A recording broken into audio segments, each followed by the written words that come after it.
Kevin, I don't think you've done it before. Would you like to start us off? Sure. Welcome to the Vortex Cast, where okay, I actually completely lost the thread of what else I was going to say there. You Perfect got start. there. Perfect start. This is going in the recording. Hell yeah. Uh, yeah, we're here to talk about what's happening in Universus, and this week we have two major events to discuss. We have the Banlist announcement, of which was no changes, and we have the Atlanta Regional, which had lots of changes, lots of surprises, and lots of less surprising parts to it as well. So we can talk about the whole spectrum of that experience. Yeah. But Yes. Do we want to start with roadmap or Atlanta or ban list? hand the roadmap, of course. Yeah, I think the roadmap's going to be probably the quicker, so we should probably start with that, and it'll be weirder to segue into later. Yeah, absolutely. So Deal. we saw what was it? We saw. Did you guys watch the video at Atlanta? Because you three were there. So No. I understand that there was like a preview in Atlanta for like folks who were already at the venue on Friday night, and several of us, like Tim and I, were at the airport when Yeah.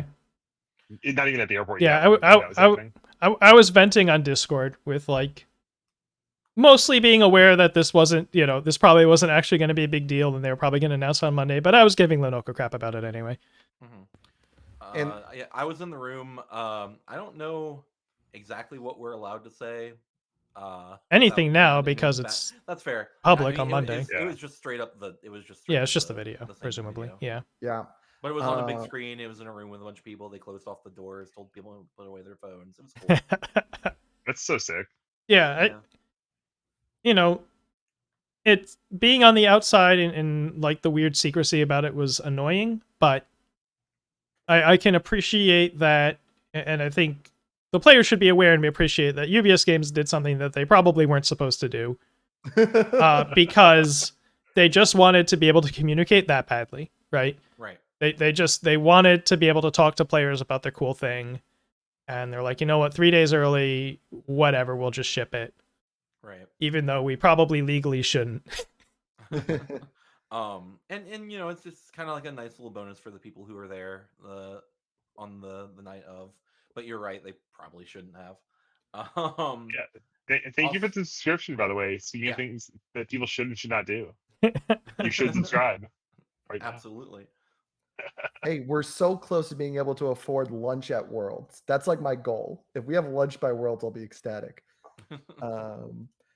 But yeah, so Will, you got to see the video. Let's kind of talk about the video itself before we get into like what's in it. Did you guys like the video as much as last year, or about the same? I don't know why I feel this way about it, but I like the song from last year more, even though they're both very kind of corny. But like, I like the one last year more than this year. But overall, the video and the music and all that was good. Like it was very decent quality. Yeah. Yeah, I mean, they probably commissioned the song before they knew exactly 100% what they were putting in the video, would be my guess. I'd say it was, just as cool as last year. It was, by definition, was going to be less cool because now it's expected. Yeah. Right? They did one of these last year, and they did one of these this year, and they were both really good. And they shouldn't feel any need to one-up themselves. They should just keep doing these. Absolutely. Even if they don't get as loud a reaction, each time. But yeah, it was good. Yeah, I thought it was fine, and I strive not to think very much about advertising messages that are thrown at me, and so I kind of have already forgotten about it. Fair enough. I'm curious, did any of you grow up in the 4Kids era? Yes. Because I was big in 4Kids, and like I will say the video, because I did kind of agree with what you said. Well, like the video last year gave me like 4Kids vibes with its rap song, to where it's so cringy it turns around to being funny and like enjoyable. Bro, and this the one last year was fire. Like it was cringy, but it was fire. And this one like just felt a little more generic, but I think Brobert's right. Vibe. Like the advertising itself matters a lot less. And we did get in the video itself some pretty good reveals. So I'm just going to quickly list off for anyone in chat who may not know what is coming up. So in 2026, it is not said if it's going to be in this order or what, but this is the order they presented it. I think it's pretty close to it though. the King of Fighters 15 Challenger, which I believe they said is before Worlds, right? January 30th Yes. or So that one we January do know something. that- Maybe not 30th, but Yeah. So King of I Fighters think it is 15 30. Yeah, before one month before Worlds. Yeah, that and sounds we about right. know the booster set is Godzilla. That's the first booster set. Yeah. Yep. Then we've got, after those, the My Hero Academia Challenger series. We don't know exactly what that's going to be yet, but based on the images, we know it's at least going to be the Shigaraki versus Metal Might, or All for One versus Metal Might fight, is at least part of it. I think it's. I mean, if you want my assumption, it's probably gonna be 2 decks, and it's probably gonna be AFO and Shiggy, and then Yeah, Deku and Metal Might. That's my guess. Yeah. Yes. And then you've got the Tekken 8 booster. You have got the Street Fighter 6 Part Do Challenger series. That one is based on the video they showed. Jury, Cammy was two of the characters. The other two characters were, I think, M. Bison and the guy from the new game. I don't know. The JP. old JP. Thank you. Yeah. JP. So those are probably the 4 characters, but there may be more. There may be others. Those are the 4 that they showed us. And then finally, the big one that like is a completely new IP to the world of Universus or Universal Fighting System. Fairy Tail is coming up at the end of the year, or presumably the end of the year. So with that 2026, with that list there, what did you guys think in terms of, after we saw what was Challenger and what was booster sets, the quality of next year's roadmap? Generally good. It's Yeah. There's no bombs, right? There's no turtle grade IP next year, right? There's nothing that's that big. At the same time, it's not like they've really converted on those IPs very well, especially as like one-off, one-shot sets. You know, I think if MHA had just been one set and then they were done with it, I don't think we would have gotten the spike that we did. So, you know, continuing to spatter IPs and maybe not, you know, getting too over invested in, you know, this one's going to be our one big splash, and just bringing back the fighting games that make a little bit more sense for the game system and seeing what they can get there, because fighters are probably on a bit of an upswing in popularity compared to even 5 years ago. Absolutely. I would say. Not what it was back in the mid 2000s when the game started, but, you know, more than they were. And so we'll see how that goes. I think it's I was talking to Kevin at the airport. I think this is a good IP set for the people that already play the game. Oh, yeah. Because, you know, there's another MHA release. There's the fighters for the people that are, you know, the real old heads. We got another shonen anime thing coming up, another Godzilla thing coming up. It's not too great for people that might have started playing in the last year, that started playing for Critical Role or Turtles or something like that. I think most people are assuming, and I think this is probably fair to guess, that there's going to be some kind of Critical Role release early 2027. Seems like a likelihood, just given their apparent good relationship with that IP. Right. Yeah, one thing I like about this set is that, and kind of, speaking back to the history of the game a little bit, you know, we were a fighting game, card game at the jump, and there's a lot of fighting games baked into the mechanics of the game, right? The high-low mix-up kind of stuff. Really, you know, you can impose it on anything that's doing combat. It's kind of just like, you know, prediction is valuable and whatever in every domain. But it's really like overheads and sweeps and throws and stuff. Like those are fighting game mechanics. Right. And so if we think of in a world with Universes Beyond and Magic, with Fortnite, with all these other, you know, folks picking up every IP, you know, kind of watering down the message of, hey, let's go play this card game that's like crossover, have your favorite characters fight each other. That's kind of broadly across the market available. So what is Universes really? It kind of makes sense of like, yeah, it's the fighting game card game that has this really great strategic complexity that's really rewarding. It's like the card game player's card game. And then also, you know, if you're a fan of fighters, if you're feeling the vibes you get from playing fighting games, you can come in here and like really get that same, I don't know, whatever. I'm same kind of fit. And so I think that kind of makes some sense. And yeah, I feel like I had another thought kind of that I remember bouncing off. Actually, yeah, just probably like from my point of view, I'm here for the mechanics. I'm here for Universes. The card game, I was here for MHA without having seen an episode of MHA. And I'm like AOT was way over the moon. That was way more. And I kind of get the fandom aspect of it a little more now, having experienced that of like, oh wow, here's a Sasha card. Oh my god, I love Sasha, right? Like, but I've been along for the ride with whatever anyway. So yeah, I do think like the more you get into a game like this, it's very interesting. The more you become an involved player, the more you start to love the idea of Universus itself, less the hook of an IP. Like I joined because MHA, like I played in 2019 at MHA's announcement because I was like, oh, this is a fun game. But I first showed up to the booth, I first sat down, I first demoed the game because it was the My Hero trading card game, and I wanted to try it out. But as I've like gotten more into the game, the characters that I end up playing a lot of and really liking and really enjoying have almost no correlation to like the IPs I care about. Like if I was going by the IPs I care about, I'd have shown up to Deku 6 for every regional this year.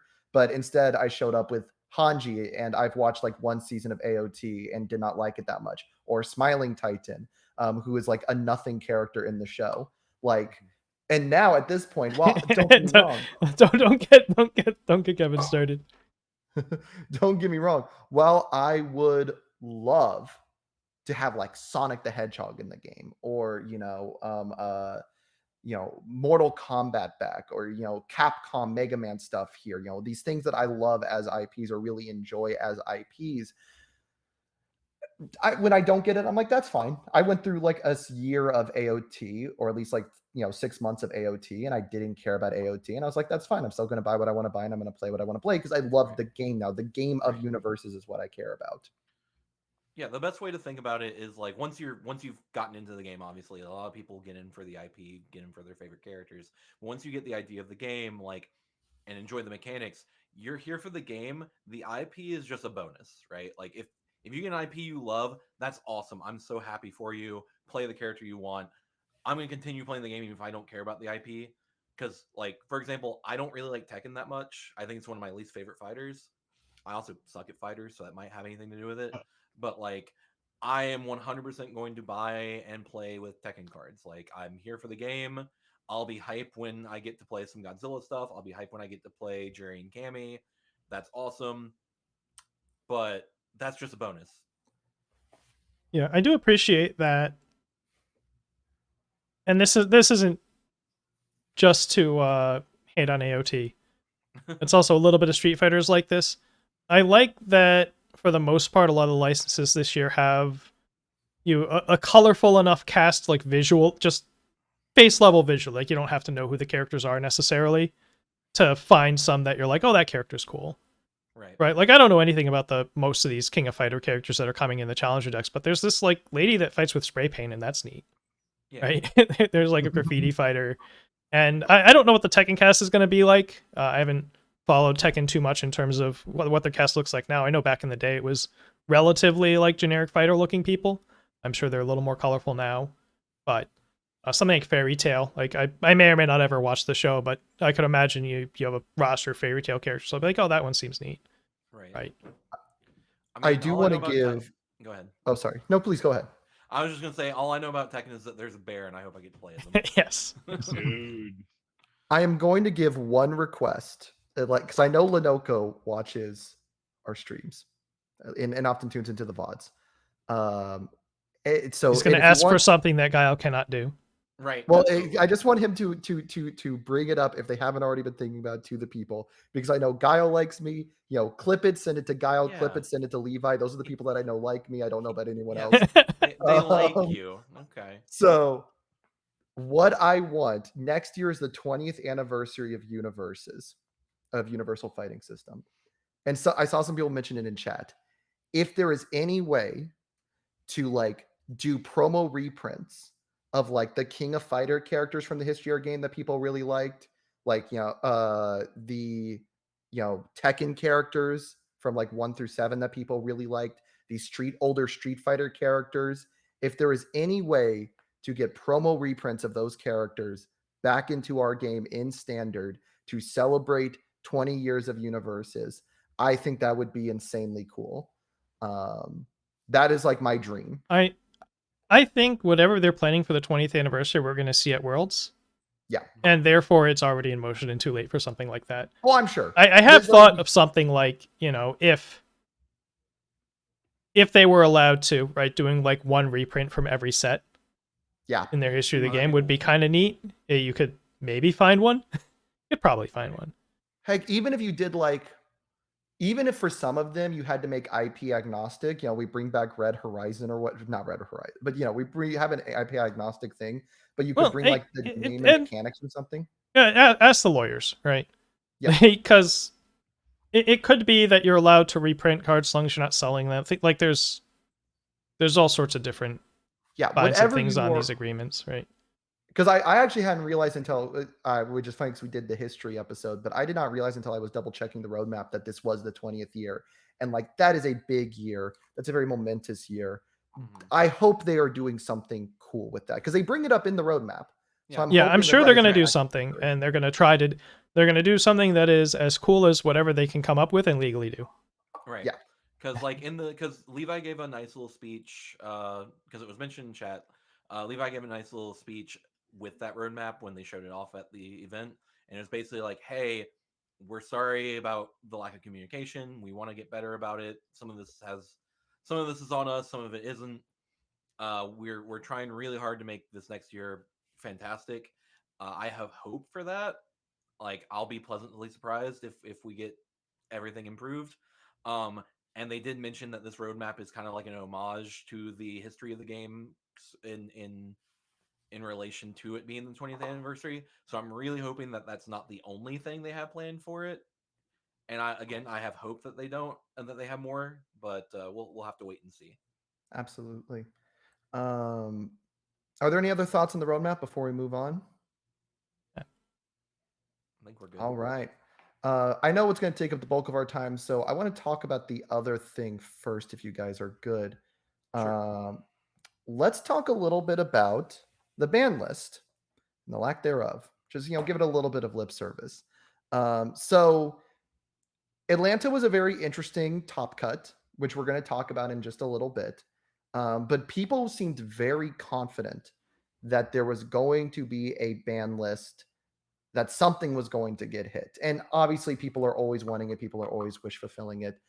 And we got a very interesting update because they told us in the October ban list, for anybody who didn't read it, that there were no bans for October. However, they were doing research and kind of testing and figuring out, and to keep, I don't remember their exact wording, but basically keep an eye out for what they're going to do in November going into Guilty Gear. So the writing was on the wall on the announcement that there will probably be bans, but those bans will be in November. What do you guys think of kind of this situation? I think someone else wants to have Yeah, a take. Go for yeah. it. I don't have a big. So in the morning, in one of the discords, pretty much all the discords, like this happens every Tuesday morning when it's the first Tuesday of the month. People are like, "Oh, this is what I think is going to happen. This is what I would do. This is what I would do. This is what I would do." And my 2 cents on that was like, well, if it was me, I would post, you know, we're going to think about this until November, or maybe we're going to delay the ban list for a week or two, but we're going to take more time because we have it, and it's worth taking the time. In this situation where you have a format where there's a lot of aspects of it that you could glass half empty, glass half full, depending on how you want to frame it. And there's no like obvious ban decisions to make. They need to make a lot of subjective decisions about, what they want the game to look like. Right. Right. I think, I think that this is like the perfect opportunity for them to take another month to think about it. It just feels really awkward and weird after what like the last 3-4 months also not being any changes in the format. Um, but like if there's any time for them to sit down and go, all right, we need to figure something out if we're going to do anything or not before the next regional. We have literally like a month and well, now it's just a month because it has to be on that Tuesday, but like we have at least a month to sit down and really analyze this. Yep, I agree.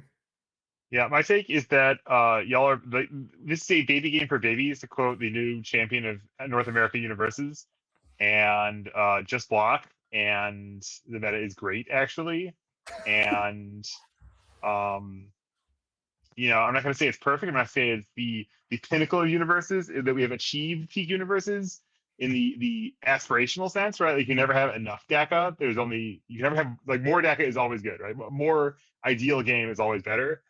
but like we've had a staggeringly long period with a relatively unchanged metagame that is not stale. I think that is not solved. Maybe let's put it that way. Mhm.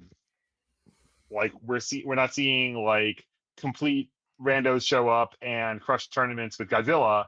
We're seeing like the Godzilla player on perhaps on like the best testing team in the game show up and take down a tournament over a bunch of other great players. We're seeing some of the same things happen, but we're seeing different decks win every week. We're seeing different adaptations and different decks of the week that are kind of the hot commodity and in the crosshairs versus the decks that actually succeed that week that are taking advantage of the holes in the decks that are in the crosshairs. Um, it's not perfect, it's not ideal necessarily. There are things to criticize, there are things to be disappointed in the metagame. But like there's a lot of good stuff in this metagame as well that I think if we I'm not gonna say like, oh, it'd be worse if we banned 4 cards or it'd be worse if we banned 20 cards, but I think there's a lot of utopian ideation of like, oh, the perfect game would you if just we killed Godzilla, Yeah, everything would be yeah. sunshine and rainbows. That's just So, like staggeringly incoherent to my sense of reality. so Broberg, if I can ask to challenge that a little bit, because that's definitely the hottest take here. If you had full control, you were given the keys to the castle I for the give it back. November. I don't care. I don't want to know. I don't want to have that power. That's too much But effort. in your ideal world, would there be any bans in November? Uh, so I will say, like, I think the Devil Jin deck is fucked up. I hate that character. This is a not becoming a refrain of like, oh, 5 hand sides, cringe. I hate them. They should not be good.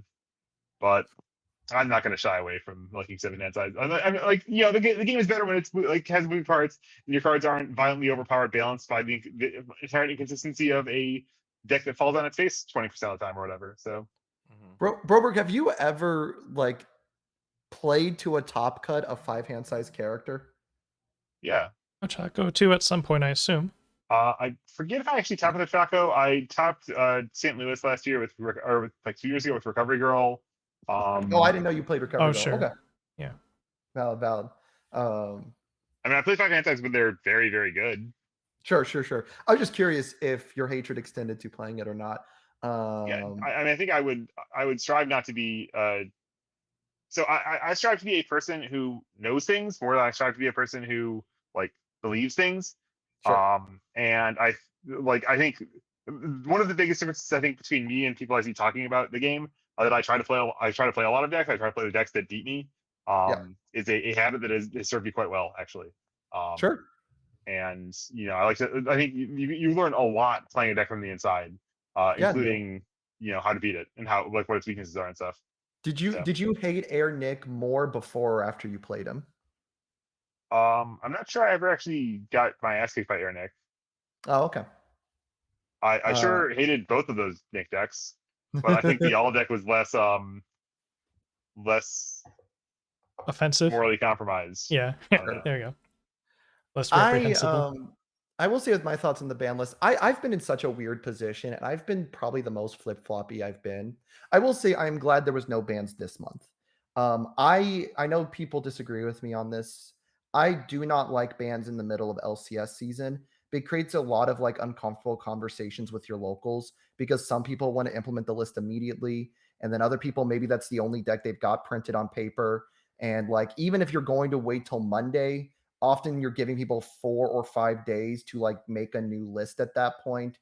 That's a lot to ask for locals. So I am generally against ban lists during LCS season. I think it does more damage on a community level than it does good, especially if you do not, along with it, have another regional coming up immediately. And we don't have a regional until the end of November. So like to me, when I heard like, oh, no bliss, but we're going till November, I'm like, or we're going to consider November. I'm like, oh, that makes perfect sense. Like Yeah. that's probably what you should do. And I know Right. people wanted to scream and cry, especially in certain discords.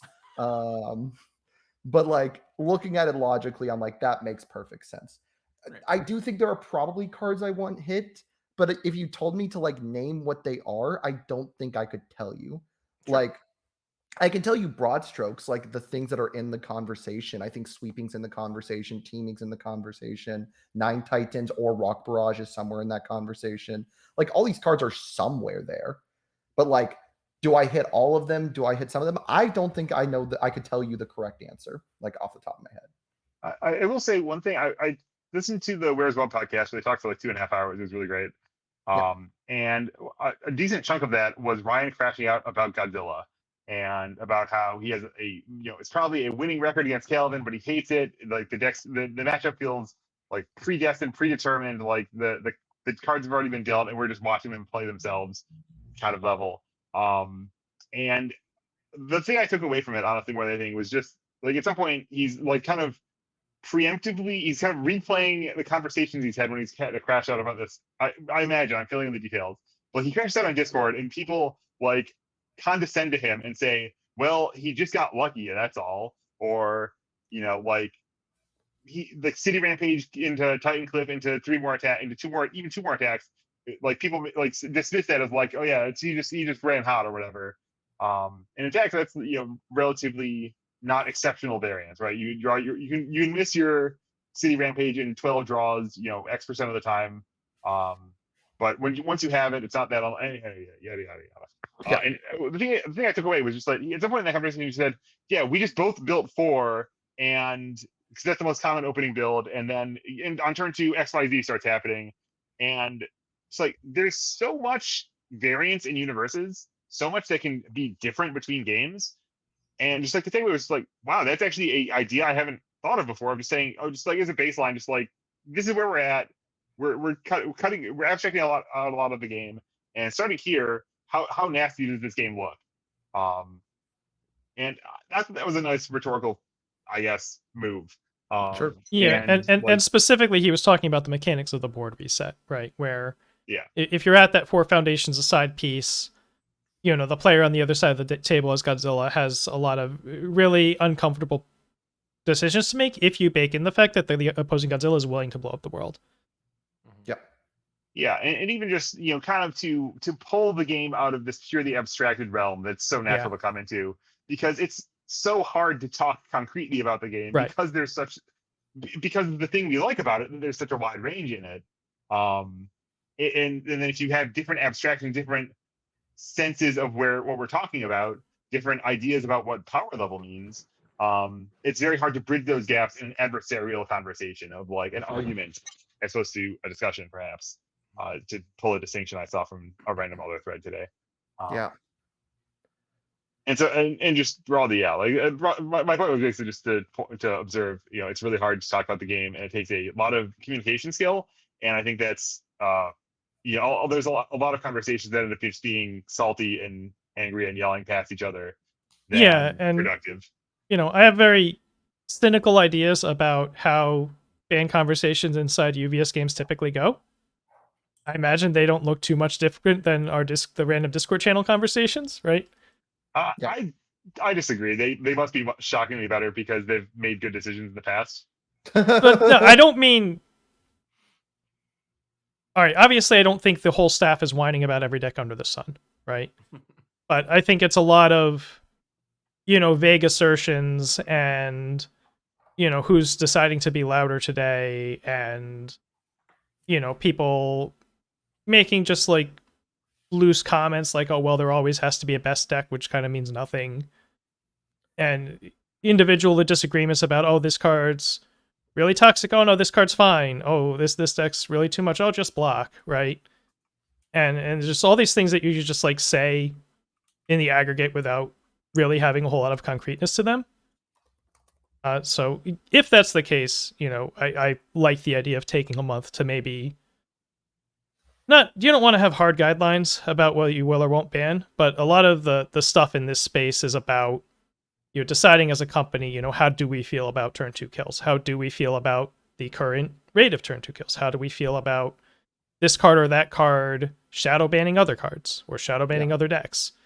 How do we feel about loops? How do we feel about this, that, the other thing? How do we feel about, there's like 10 clearly viable decks, and there's maybe 10 more that people debate about, and that's a lot for a card game, but is it a lot for our card game? I don't know. Right? You could flip that around and say like, well, 90% of our character roster doesn't matter. Is that a Banlist problem? Is that a design problem? Yeah. So there's a lot. It's a good month to stop and take stock and decide what they want from the game in order to consider it healthy. What is Absolutely. their standard for what makes it good, instead of having 1 week to hash out a ban list after an event before we've set this date. We have to figure something out. We're gonna have 2 meetings and yap a bunch in Slack, and at the end of the day, someone who's at the top is very ban averse, which is fine and probably good, and they make a judgment call and say we're not touching anything, right? Yeah. Because For there's sure. plenty of arguments to not touch anything for sure. I 100% agree with that. I will say, like, I've had this idea floating around of, like, I wonder what like a community ban list tournament would end up looking like as a game. I do think it would probably be a worse game as a whole. I think but it people would would almost be, bandwagon to the gap, yeah, right? like it would be almost they funny to see they would where it happens. accidentally leave pony off, and it'd become the pony against non-pony or whatever, right? Yeah, Not that's accidentally always as in they fun. should be it, but there'd be something that's a known quantity that doesn't get touched, or 2 or 3 things, and those would just be the bandwagons. Yeah, Absolutely. or else it'd be like the known quantity who got touched, but in the most superficial way or whatever. Right.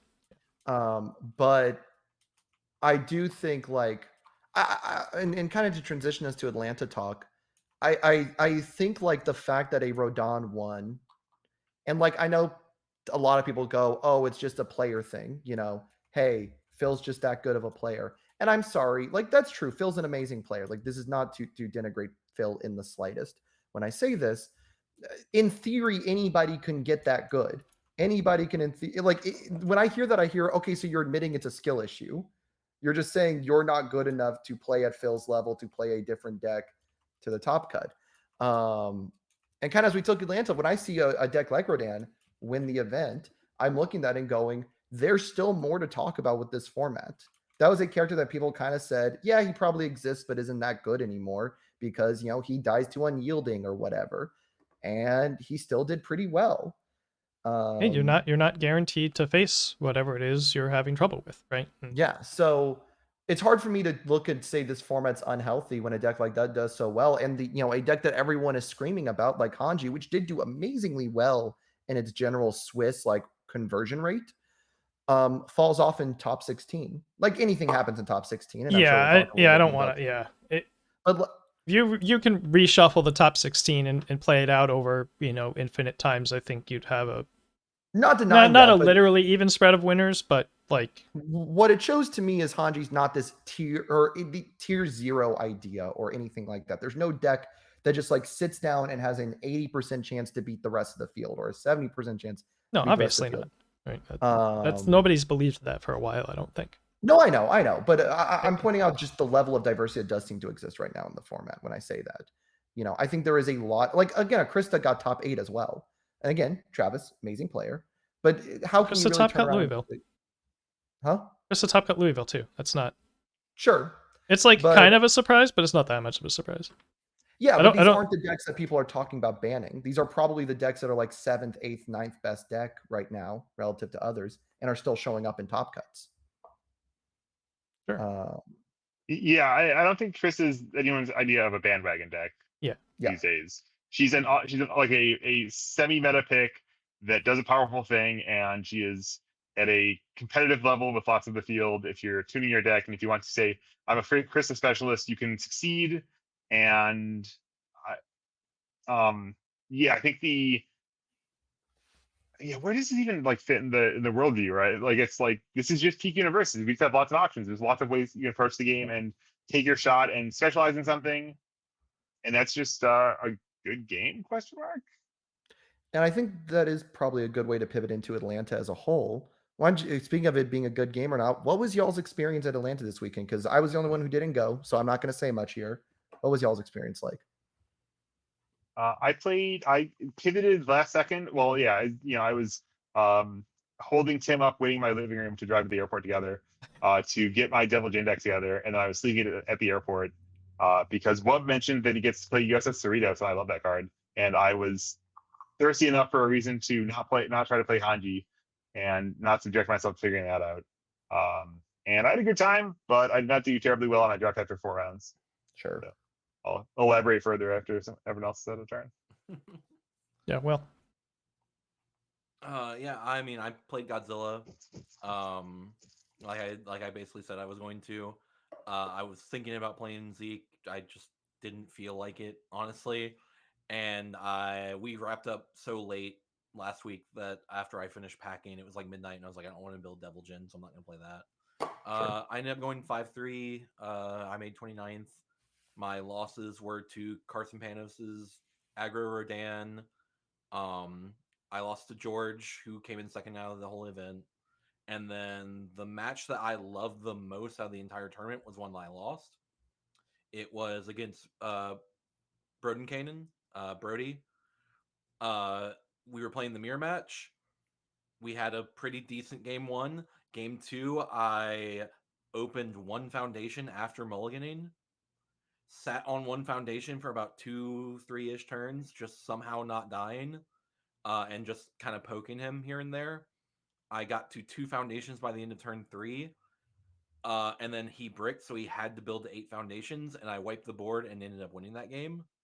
Let's go. That's funny. And then game three, it was incredibly close. I went down to 2, he went down to 4, and it basically came down to which one of us could draw more orange than our defense could, hold up to.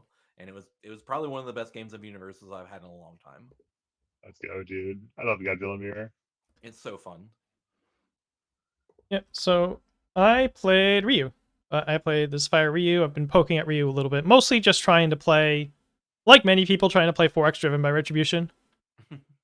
Just to try to have something that fights against the equipment heist decks that we knew were going to be very popular, and it's good against a number of other things too, right? It's good against a Pony because you take the frog away. It's good against any backup. They want to rock barrage you, then, and if you can keep it ready anyway, you then get to turn around, take the barrage, and just snipe whatever it is they summon with it, right? So pretty good card. I just wanted to just have a guidepost because I have my 200 points. The event's not too big of a deal. I just want to try to find something that's not quite one of the dozen really known quantities right now to run that I thought would be interesting. Mm-hmm. So I wound up on Fire Punches Ryu.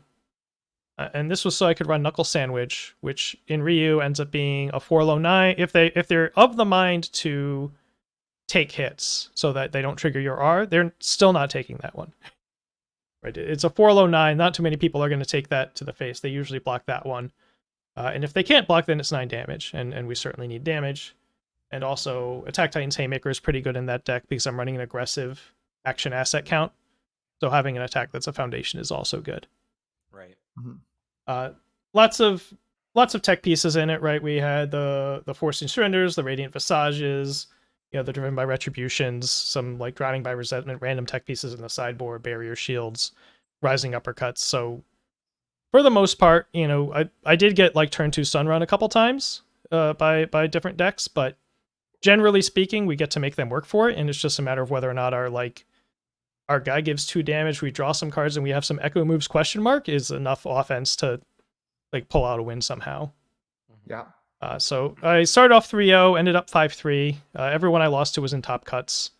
I lost to one of the Porcos that made top cuts. I lost to the Pony that made top cuts. And I lost to Mitch on his Deku, which, unsurprisingly, the Echo deck losing its enhanced steps is not very good for it. I did, make him work fairly hard for it. I took game 1 until he figured out, how he wanted to approach blocking. And then he took the other 2 games. But yeah, so, I would have said going in that I expected to go around 4-4. We did a little bit better than that. I think I would amend my over-under a little bit higher. Partly just because of the nature of the format's a lot of decks that are trying to brawl. And he's one of those decks that's, pretty good if they're not, playing particularly staunch defense. One of the struggles with Pony, especially Henry, I believe his name was, his Pony. So he was running the 4 flying elbow drops and blocking with them. And just the character that changes zones and gets bonus free blocks in their turn and can -2 speed against my deck that's trying to zone Yomi 2 different overload lines is just not a good situation. I drew kind of cold that match, but I never saw Rising Uppercut, which would have helped a lot just to get an extra hit in. But nonetheless, his Pony was pretty well positioned to fight me. So Dude, this deck is so clean. the Pony, Yeah. yeah. It's very no nonsense. Yeah, it's just you know, 4 lethal slash slash is 4 a war, card. yeah, 4 lethal slash 4 wish hard 4 just, yeah. 4 wish hard 4 elbow drop, which is not, you know, I know I was 2-2 splitting them in Toronto. Henry was going, you know, full committal. We're running 4 both. Yeah, train a battle war release because we don't need that. We need electric moth and Right. So, couple questions I always like to ask from these sort of things. One thing we've done before we get into talking a little bit about Top Cut, let's talk about props and slops. For Atlanta, did you guys have any props and slops for how things went?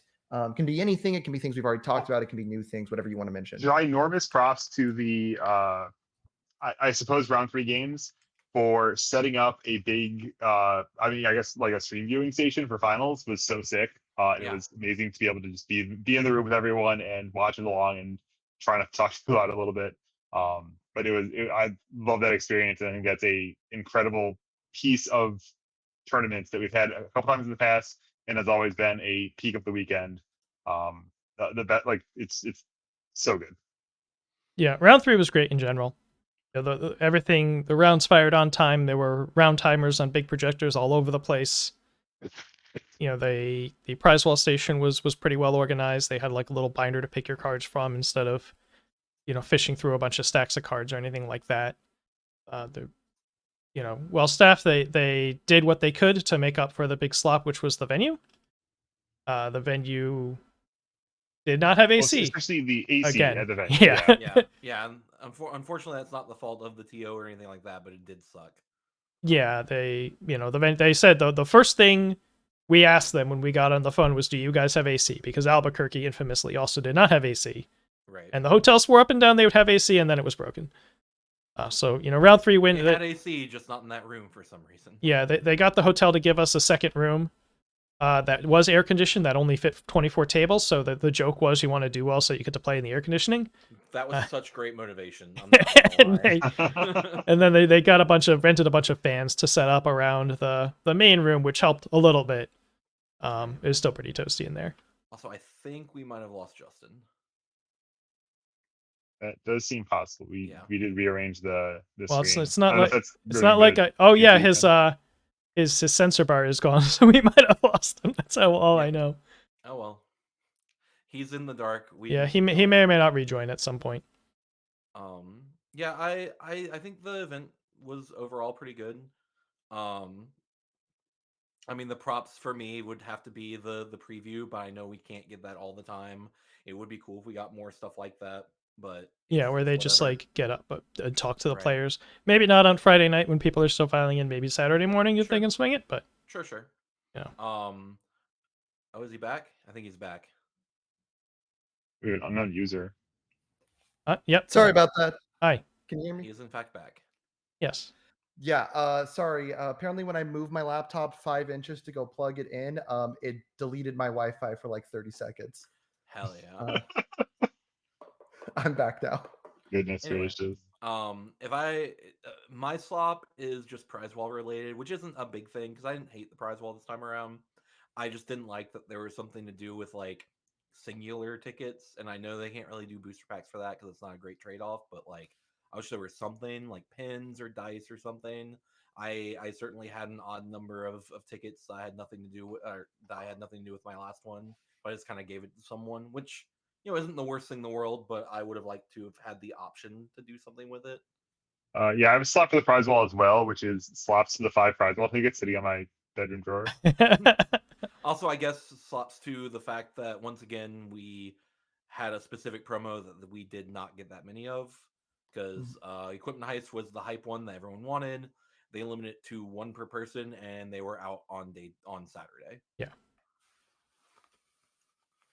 But I got those in Toronto. Yeah, I got 2 in Toronto, and I really wish I got 2 more. Because I keep looking at Equipment Heist decks and going, maybe I want to build that now. Right, like no fault to round 3. They did the best they could with it. Like they limited 1 per person, which is great. And it was first come first serve, so whatever. It just sucks that they were forced to do that because they didn't get nearly as many of those as the rest of the promos. Yeah. Yeah, props to Don CJ, the Mexican restaurant I went to with Scott and Thomas on Sunday night when we were going to the airport. That place was sick, and it was really dope. And as a segue, props to all the old heads that showed up. We got Luke Butler, former Jasco staff. We Mhm. got Matt Childress in top 8. I don't know if he's been around lately. But I mean, I feel like UA Academy shuttered and he was gone for a while. I don't know, but we got a bunch of Atlanta folks. No Keenan, sadly, but Yeah, guys Alex like Marco Madison. came and made a Yeah, cameo. Marco came and said hi. Garrett Brett flew down and said hi and placed, I think, 34th in the tournament despite some chicanery. Yeah. Mhm.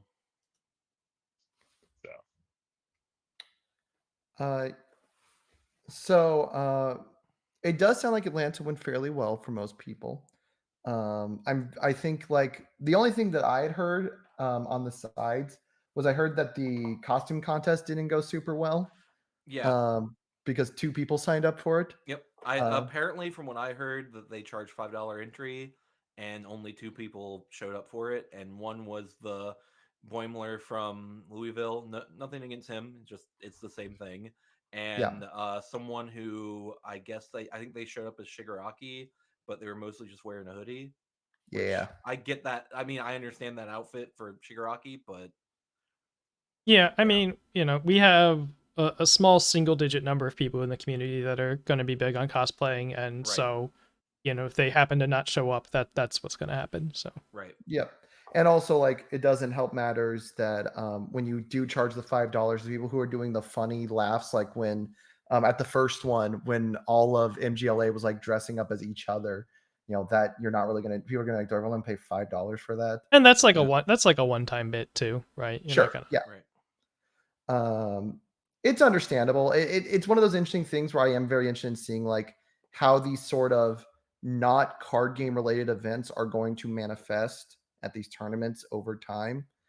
Um, we will see, I guess, in that regard. Yeah, I mean, I could Um, see rent an arcade cabinet. We're gonna do a bunch of fighting yeah, games. that'd be Cool. ooh, cool. There's a lot of things I could see us doing that'd be really fun. I'm very interested to see if we do any of that in 26. But I think the last thing we really got to talk about with this regional is Top Cut. So unfortunately, none of us were in Top Cut, but there was a lot of interesting stuff there. Um, so are you able to pull up the deck lists, Tim, or should I just verbally kind of say what's there? I'm sure not prepared to start putting No screenshots of problem. things on screen. So I will And I don't absolutely know give if you. we want to. This will actually prevent us from drilling into specific decks too much, probably, because Sure, sure, otherwise, sure. Yeah, because we are running a little low on yeah. time since we started Let late. me give the rundown for my sense of it. So we had 5 copies of either Fire or Life Symbol backup characters, Hanji or Zeke Jaeger, which Yep, is broadly very similar. yep, We had 2 each of some aggro decks. We had Godzilla and Devil Jin and Porco, yeah, and yep. then we had three some Zillas, I guess, but yeah, 3. sure. I don't know how to count. Yeah, 3 Godzillas. And then a couple hot one ofs of Rodan, who ended up winning, Krista and Pony, and Yep. Mitchell's Deku on the move. Yeah. Yeah.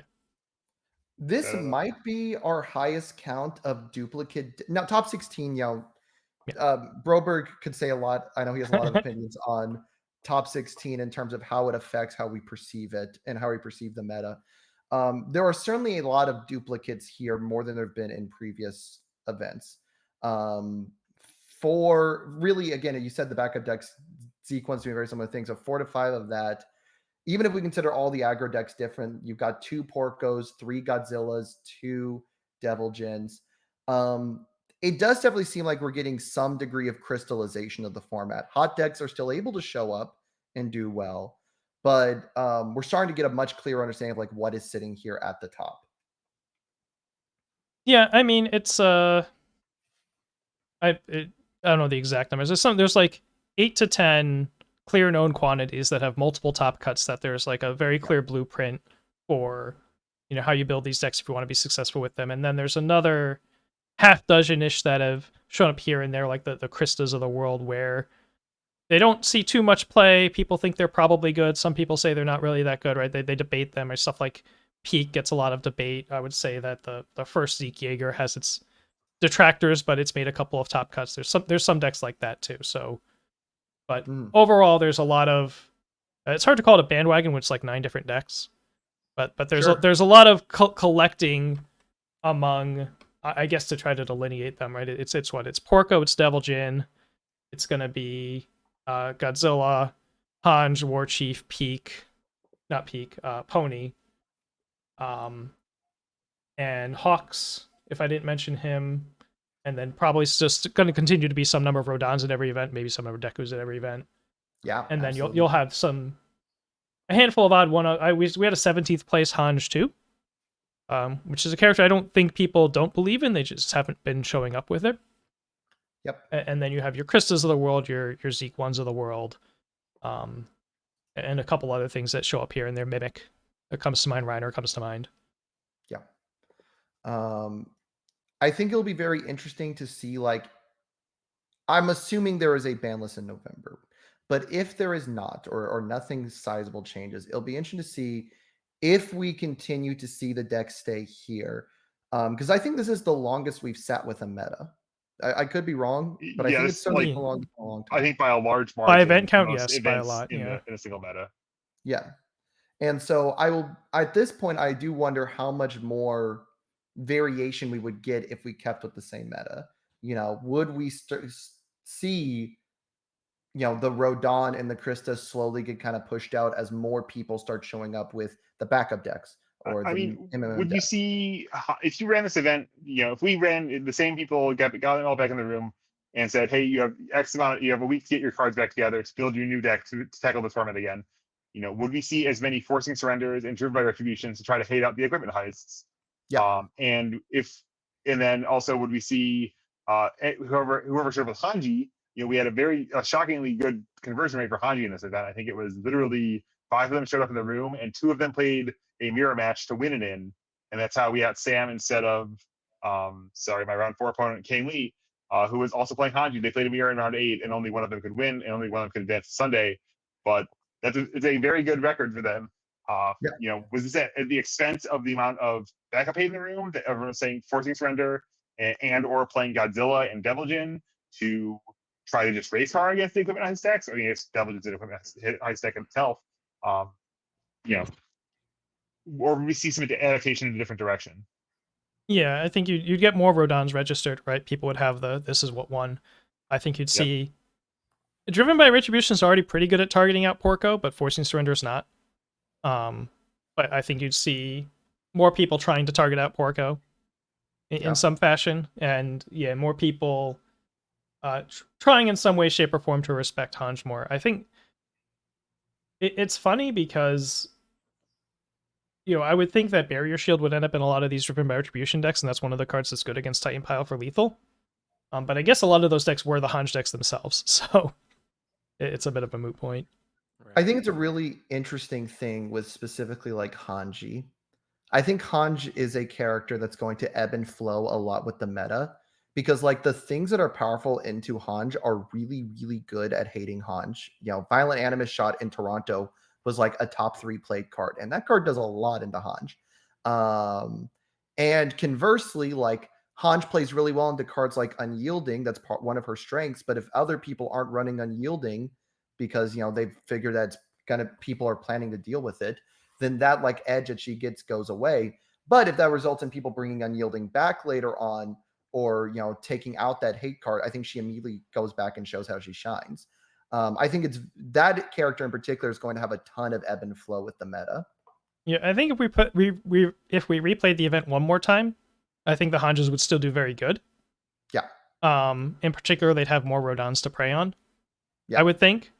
Phil notably dodged the matchup, right? Which is, yes. But you're going to dodge something, right? Yeah. He happened to dodge the Unyielding decks all day, which was part of the run. Aside from obviously being Phil and being really good at the game and all that. I think if you ran it twice, like after Hanj did another, like a bunch of Hanjas in Top Cuts performance, people are like, okay, we'll play Animus Shot again. We start seeing, maybe Void decks that aren't Rodon that are a little more comfortable into it, trying to make it work. Yeah, and I think it's not for nothing. Like, we were talking a little bit about, what's your record in Godzilla? 3-1's pretty good. Well, Phil actually went clean 4-0, Oh, including a win in top cuts, and he avenged his only Swiss loss in the round of 16 against Devilgen, and then to win the tournament, he had to win 2 7-hand-sized mirrors against Porco in a row. And Porco's been a deck that all the way back to the first events with AOT in Stark Dark, we were like Porco was a hot commodity in the metagame, and I'm not sure I ever really had a very strong narrative for why he either succeeded or failed at any point, but clearly this was a reasonable weekend to be playing Porco. Yeah, I think Louisville was a field with a shocking number of Ghidoras and Rodons in it, by my recollection, and Porco converted shockingly bad. And you still had one make it all the way to top 4, in fairness, even in Louisville. Yeah, but that was the only Porco to top out of 15. It was crazy, right? Yeah. A lot of Porcos were just sitting around the 4-4 bracket. And like to an extent, Porco's an aggro deck, and the nature of aggro decks is that you have a fighter's chance against anyone. You're a bit higher variance, and not to say like lower, not to like be dismissive when I say like there's a quantity of skill expression that isn't quite as great when you're necessarily gambling on control checks on turn 2. You can't play around checking a lot of 3s when you put all your chips in the middle on turn 2. Sure. And you can choose to play a long game and get out of the spots, but then you're kind of diluting the point of the reason you're playing the stack. And I don't think that we saw like incredibly good or bad variance in the finals. If anything, like Phil was drawing somewhat poorly and stacking his stage down with Genkai's guidance, and then her like managing to fight back from that bad spot. But 7-hand-sized mirrors are awesome. I love 7-hand-sized mirrors, so I'm happy we saw that in the finals. So, sorry. Yeah, the Porco. I played 2 matches against Porco in Swiss. I split them, and there was a lot of variance based on whether I drew Driven or not, and how many of those I drew. I got the first match against Dawson. He had the turn 2 going first sun run, check all 5s, enough talking to double teaming, whatever, blah blah. The stories we heard a number of times through the weekend of how I got turn 2'd by Porco. And then game 3 was the going first turn 3. Not quite as sun run, but Ryu's not turn 2ing him probably. So I wasn't able to make him do anything to get off of the turn 3 sun run. And then I played against his teammate Garrett Kurtz, who was known for playing Mimic previously, but was playing Porco with the teammates this time. Sure. And we had a really crazy silly game one where we just were both down to single digits and bricking and failing checks like crazy until I eventually won somehow. And then one of the games was I get blown up by Porco. One of the games was I draw a bunch of Drivens. Right, that was kind of the matchup. So I came away. I feel like the Ryu disc is probably favored into Porco. I looked at Phil's top cut run. I'm like, oh, Ryu actually could have won that if I snuck in somehow. But I don't think I would have gotten past the wall of Hanj. I don't think either of those decks can kill each other. I can't beat the DR, and I have too much crap to not die to Titan Pile. My meta narrative of the event going in was, I talked to was talking in Discord with Wub and Barlow are talking to me and saying Titan Pile Hanji is really good. Titan Pile Hanji is Titan Pile's the real deal in Hanji. Why would you mess around with other stuff when you can just kill them? And I was like, okay, let me bite. I'll see what this has to offer. And then I all about left the Devil Jin. In the first round, I get paired into Titan Pile Hanji.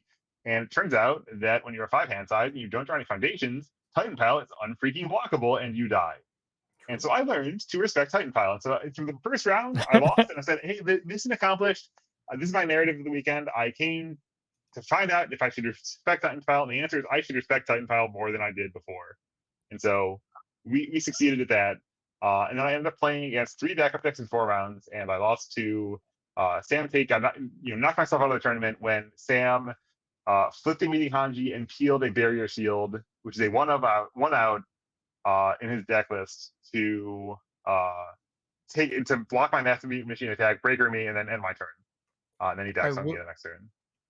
I will say, as the only Hanji player who's made it into top 8 or beyond in any regional, I still don't respect Titan Pile. I will refuse to respect Titan Pile. The just kill them is pretty valuable, especially as people are refining their aggro decks. Right. Sure. All kidding aside, I probably would like if I don't think I'd register for Time Pile, but I think I would register probably a couple of copies of Time Pile if I were to show up, and probably a couple more in the sideboard to like beat to side out Unyielding when it's bad. Because I did Yeah, learn in this Toronto that Unyielding is bad sometimes. this field does not look like a field that wants to. This is a winner's metagame. Let's put it that way. Yeah, Top yeah. 16, People are definitely undisputed winner's sorting. metagame. People have figured out not to play decks that hate getting unyielded, and even Yeah. Rodon. Like even Rodon loses to unyielding, he can live, right? He can get Yeah. unyielded and totally live. Right. Yeah, people put Unyielding in Rodon. It's because if they think it's a cheese card for other matchups they don't like. The Um, only deck that I think really sucks into Unyielding right now that's in like the winner set is probably Deku 6 because you have to save the flashing for Unyielding, and that sucks because there are so many other good things you could flash instead if you didn't have to do that. And you can't flash the other things early because they may be baiting an Unyielding. And It's that'll you're a lot better at taking advantage of that when you have Titan Pile. that's true. When when you don't have when your other techs like Falling Titans, which the Deku doesn't get anything out of flashing anyway, like you don't actually get any of that value. Yeah. You do get a lot from Rock Barrage though. Sure. Deku often does want to hit Rock Barrage. That's what Animus Shot's for. True.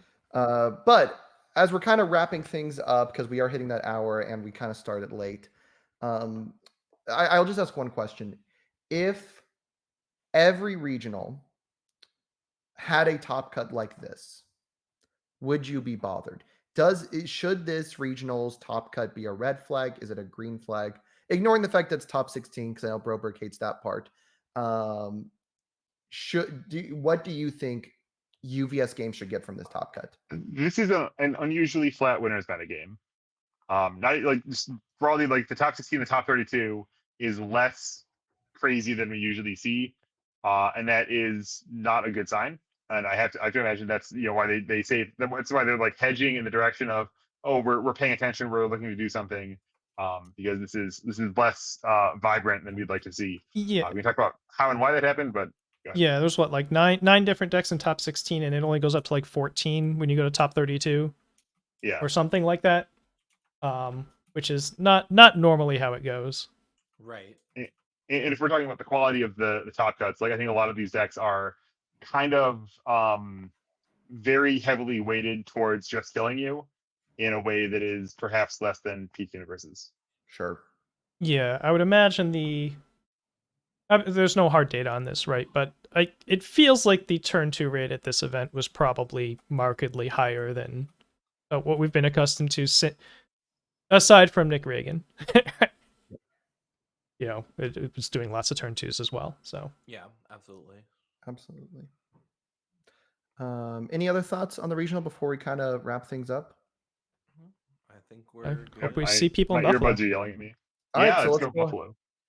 Yeah, absolutely. Let's go and start doing. Excited for the EU event coming up too. Yeah. In the meantime, but yeah, go ahead. Let's go and do our promos. Shout out our stuff. Kevin, you want to start us? Yeah, I'm Build UVS on a couple platforms, and I haven't posted shit. So I'll tell you about it when I have posted something. Yep. Yeah.